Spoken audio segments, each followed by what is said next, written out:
Charge ಮಾಡ್ಬೋದು. Okay, basic ಏನಪ್ಪ ಅಂತಂದರೆ ಇದು ಇನ್ಪುಟ್ ಎ ಸಿ ಸಪ್ಲೈಲಿ ಕೊಡ್ಬೋದು ನಾವು. Single phase A C supply 230 voltage ಬರುತ್ತೆ. Single phase A C supply ಬಂದ ನಂತರ ಚಾರ್ಜರ್ ಔಟ್ಪುಟ್ ಬಂದುಬಿಟ್ಟು ಡಿ ಸಿ ಸಪ್ಲೈ ಬರುತ್ತೆ. ಈ ಡಿ ಸಿ ಸಪ್ಲೈ ಏನಿದೆ ಅಂತಂದರೆ ನಮಗೆ ಬ್ಯಾಟ್ರಿ ಬ್ಯಾಂಕಿಗೆ ನಾವು ಕನೆಕ್ಟ್ ಮಾಡಬೇಕು.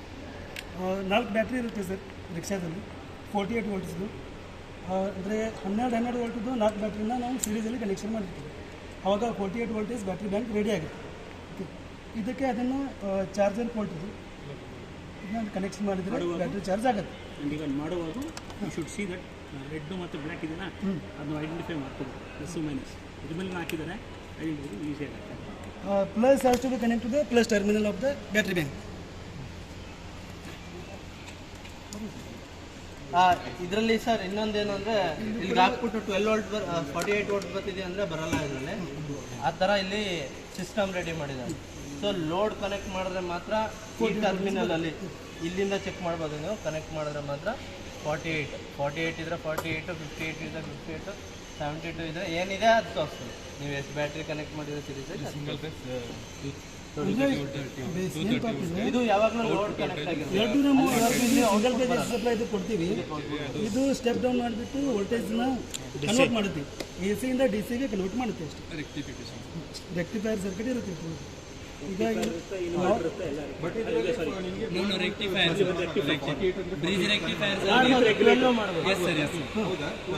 ನೀವೇನು ಲೋಡ್ ಕೊಡ್ತೀರಾ 10 kg ಕೊಟ್ಟರೆ 10 kg, 20 kg ಕೊಟ್ಟರೆ 20 kg ಚೆಕ್ ಮಾಡಿದ್ದೀರಾ ಮಾಡ್ಬೋದು. ಅಲ್ಲ, ಇಲ್ಲಿ ಮಾಡಕ್ಕೆ ಬರಂಗಿಲ್ಲ. ಇದು ಡಿಸೈನ್ ಮಾಡಿದ ಇದಕ್ಕೆ ಮಾಡಿದ್ದಾರೆ. 48 ವೋಲ್ಟ್ ಬ್ಯಾಟ್ರಿಗೆ ಇದು ಡಿಸೈನ್ ಮಾಡಿದ್ದಾರೆ. ಅಂದರೆ ಬರಂಗಿಲ್ಲ sir. If you have theoretical doubts, we will clear after practical. Before, after. 4 ಈ ಕಡೆ 4 ಸ್ಕ್ರೂ ಇದೆ ಸರ್, ಈ ಕಡೆ 4 ಸ್ಕ್ರೂ ಇದೆ, ಈ ಕಡೆ ಫ್ಯಾನು, ಈ ಕಡೆ open. So this charger has force air cooling because it is getting heated up while converting AC to DC supply. So there is a fan to cool down that charger. So ನಿಮ್ಮ fan ಕಡೆದು ಬರಲ್ಲ, ಯಾಕಂದರೆ wire ಇದೆ. So ಈ ಕಡೆ plate ಈಚೆ ಬರ್ತದೆ ಈಸಿಯಾಗಿ. ಸೊ ಇದು ಓಪನ್ ಮಾಡಬೇಕಂದ್ರೆ ಓಂಕಾರ್ ಸರ್ ಹೇಳ್ತಾರೆ. ಅದು ವೈರ್ ಇದೆ.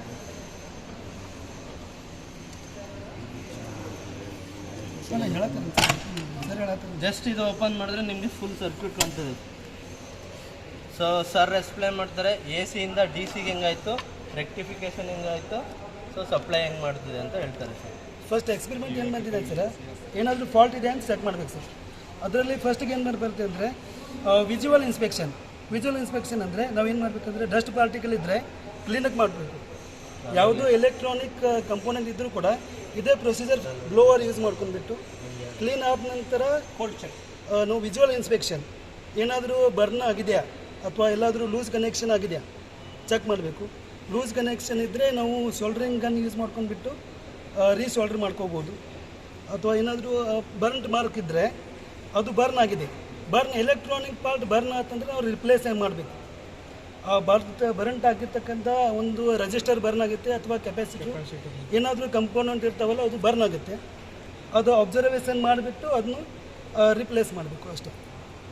ಈಗ ಫಸ್ಟ್ ಸ್ಟೆಪ್ ಏನು ಹೇಳ್ಬೇಕಂತಂದ್ರೆ ಹಾಂ ಬ್ಲ್ಯಾಕ್ ಕಲರ್ ಬರ್ನ್ ಆಗಿದೆ. ನಮ್ಗೆ ಸುಟ್ಟಿದ್ರೆ ಮಾರ್ಕ್ ಇರ್ತದಲ್ಲ ಅದೇ ಥರ ಇರ್ತದೆ ಸರ್.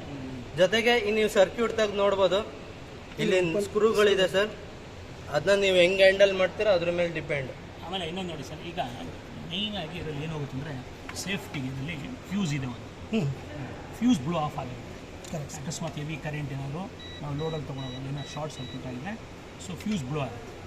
ಆಗ ಕೋಲ್ಡ್ ಚೆಕಿಂಗ್ ಅಂದರೆ ವಿತೌಟ್ ಗಿವಿಂಗ್ ಸಪ್ಲೈ ನಾವು ಆ ಫ್ಯೂಸನ್ನ ರೀಪ್ಲೇಸ್ ಮಾಡೋದು. ರೀಪ್ಲೇಸ್ ಅಂದರೆ ಹೆಂಗೆ ಮಾಡೋದು, ಬೇರೆ ಯಾವುದೋ ಫ್ಯೂಸ್ ಹಾಕ್ಬಿಡೋದು, ಅದ್ರ ಮೇಲೆ ರೇಟೇಜ್ ಹಾಕಿರ್ತಾರೆ, ಕರೆಂಟ್ ರೇಟೇಜ್ 1 ಆ್ಯಮ್ಸು 2 ಆ್ಯಮ್ಸು 5 ಆ್ಯಮ್ಸು. ಸೊ ಅದನ್ನು ಕರೆಕ್ಟಾಗಿ ನೋಡಿಕೊಂಡು ಫ್ಯೂಸನ್ನು ರೀಪ್ಲೇಸ್ ಮಾಡೋದು. ಒನ್ಸ್ ಫ್ಯೂಸ್ ರೀಪ್ಲೇಸ್ ಮಾಡಿದ್ಮೇಲೆ once you can put and you can check it. ಅದರಲ್ಲೂ ಆಗಿಲ್ಲ ಬೇಕಾದ್ರೆ ಬೇರೆ ಕಾಂಪೊನೆಂಟ್ಸ್. ಸೊ ಫ್ಯೂಸ್ನ ಚೆಕ್ ಮಾಡೋದು ನೀವು ರಿಮೂವ್ ಮಾಡಬೇಕಂತೇನಿಲ್ಲ. ಕಂಟಿನ್ಯೂಟಿ ಮಲ್ಟಿಮೀಟರ್ ನೀವು ಕಂಟಿನ್ಯೂಟಿ ಹಾಕ್ಬಿಟ್ಟು ಕಂಟಿನ್ಯೂಟಿ ಚೆಕ್ ಮಾಡಿದ್ರೆ ಬಜರ್ ಆರ್ ನೀವು ವೇರಿಯಬಲ್ ರೆಸಿಸ್ಟೆನ್ಸ್ ಆಗ್ತಿದೆ ಅಂದರೆ ಚೆನ್ನಾಗಿದೆ ಅಂತ. ಫಸ್ಟ್ ಮೇಯ್ನಾಗಿ ಫಸ್ಟ್ ಚೆಕ್ ಮಾಡೋದು, ಏನೇ ಒಂದು ಬೋರ್ಡ್ ತೆಗೆದ್ರು ಫಸ್ಟ್ ಚೆಕ್ ಮಾಡೋದೇ ಫ್ಯೂಸ್. ಸೊ ಮೇಯ್ನಾಗಿದೆ ಹೋಗೋದು ಜನರಲಿ ವೋಲ್ಟೇಜ್ ವೇರಿ ಆದರೆ. ಇಲ್ಲ ಪಿ ಸಿ ಬಿಸ್ ಇರ್ತಿದ್ದು ಎಲ್ಲ ಆಲ್ಮೋಸ್ಟ್ ಕಾಂಪೊನೆಂಟ್ಸ್ ಅಂದರೆ ಇದಾಗಿರುತ್ತೆ. ಇದು ಈಟ್ ಸಿಂಕ್ ಇದು.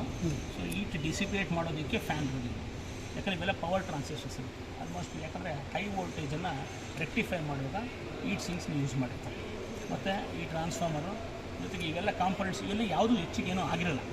ಯಾಕಂದರೆ ನಮ್ಗೆ ಮೇಯ್ನಾಗಿ ಸೇಫ್ಟಿಗೆ ಫ್ಯೂಸೇ ಕೊಟ್ಟಿರೋದು. ಇನ್ನು ಇದರಲ್ಲಿ ಇನ್ನೇನು ಹೋಗೋ ಚಾನ್ಸಸ್ಸೇ ಇಲ್ಲ. ಇಲ್ಲ ಐದರ್ ರಿಲೇ ಹೋಗಿರುತ್ತೆ, ಇಲ್ಲ ಫ್ಯೂಸ್ ಹೋಗಿರುತ್ತೆ. ಹೆಚ್ಚಾದರೆ ವೇರಿಯೇಷನ್ ಆದರೆ ಅಷ್ಟೇ ಮಾತ್ರ ಫ್ಯೂಸ್ ಹೋಗುತ್ತೆ ಅಷ್ಟೇ, ಮತ್ತೇನಿಲ್ಲ. ಅಥವಾ ಓವರ್ಲೋಡ್ ಬಂತಂದರೆ relay is the only switching part sir, switching action ಅಷ್ಟೇ. ಒನ್ ಸರ್ಗೆ ಅಷ್ಟೇ ಏನು ಹೋಗೋದಿಲ್ಲ, ಚಾನ್ಸಸ್ ಇಲ್ಲ. ಮೇನ್ ಫ್ಯೂಸ್ ಸೇಫ್ಟಿ ಅದು ಮೇನ್ ಆಗಿ ಇದೇ ಇರೋದು. ಸೊ ಇದು ಹೋದ್ರೆ ಇನ್ನೆಲ್ಲ ಫುಲ್ ಮೇನ್ ಸಪ್ಲೈನೇ ಆಫ್ ಬಂದು ಇದು ಫುಲ್. ಈಗ ಒಂದೊಂದರಲ್ಲಿ ಏನು ಮಾಡಿದಿರ್ತಂದರೆ ಫ್ಯೂಸ್ಗೆ ಫ್ಯೂಸ್ ಹೋಲ್ಡರ್ ಪ್ರೊವೈಡ್ ಮಾಡಿದ್ದಾರೆ. ನಾವು ಫ್ಯೂಸನ್ನು ಫುಲ್ ಮಾಡಿ ತೆಗಿಬೋದು.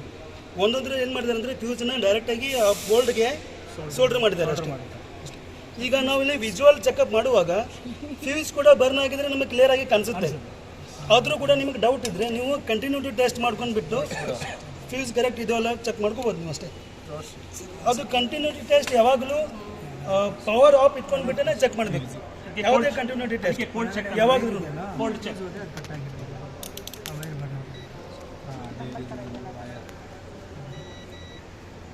ಸೊ ಜಸ್ಟ್ ಸಿಂಪಲಿ ಕನೆಕ್ಟ್, ಒಂದು ಕಡೆಯಿಂದ ಮತ್ತೊಂದು ಕಡೆ ಕನೆಕ್ಟ್ ಮಾಡಬೇಕಷ್ಟೇ.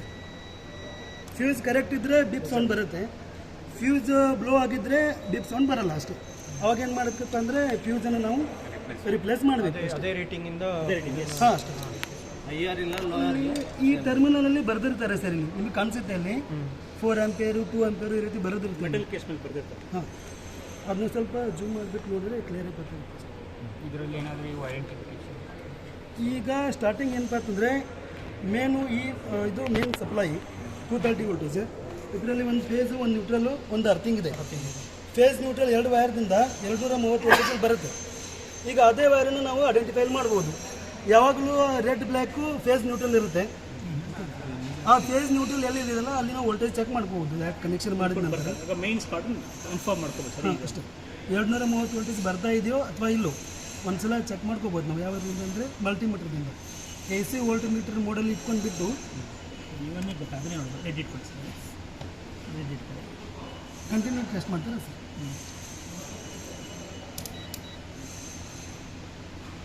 ಅದು ಬ್ಯಾಕ್ ಸೈಡ್ ಸರ್, ಇದು ಓಪನ್ ಮಾಡಿಬಿಟ್ಟು ಗ್ಲೋ ಇದೆ ಸರ್, ಇದೆಯಲ್ಲಿ ಗ್ಲೋ ಇದೆ ಅದಕ್ಕೆ ಬರಲ್ಲ. ಬರ್ತಾ ಇದೆ. ಇದ್ರೆ ಇಟ್ಟಿವಿ ನೋಡಿ ಬರ್ತಾ ಇದೆ. ನೆಕ್ಸ್ಟ್ ಇದು ಬ್ಲ್ಯಾಕ್ ಇದೆ ನ್ಯೂಟ್ರಲ್, ಅದು ಹಿಂಗಡೆ ಇದೆ ಸ್ಕ್ರೀನ್ ತೆಗಿಬೋದು. ಬ್ಲ್ಯಾಕ್ ಇದೆ, ಇಲ್ಲಿದೆ ಇಲ್ಲಿ ತೆಗಿಬೇಕು.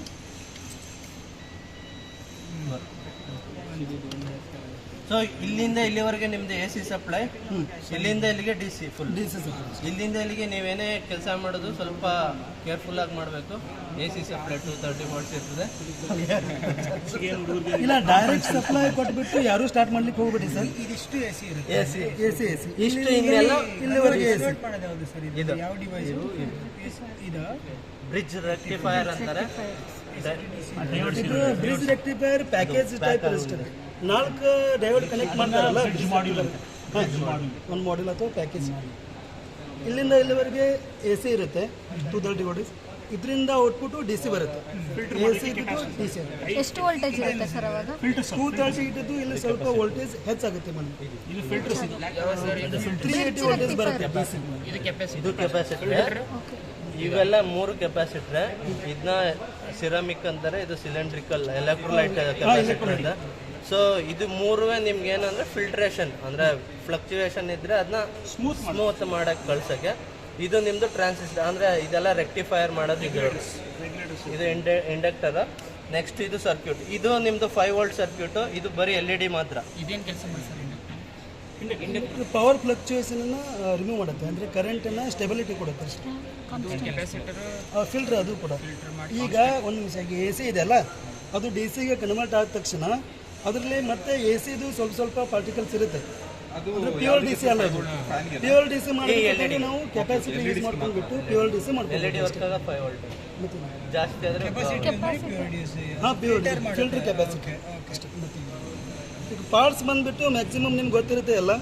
ಇದು ರೆಸಿಸ್ಟರು, ಆಮೇಲೆ ಇದು ಕೆಪಾಸಿಟ್ರು, ಒಂದು ಎಲೆಕ್ಟ್ರೋಲೈಟ್ ಇದು ಸಿರಾಮಿಕ್ ಕೆಪಾಸಿಟರ್, ಇದು ಬಂದ್ಬಿಟ್ಟು ಇಂಡಕ್ಟರ್, ಇದು ಕೆಪಾಸಿಟರ್, ಇದು ಹೀಟ್ ಸಿಂಕ್, ಟ್ರಾನ್ಸ್ಫಾರ್ಮರ್.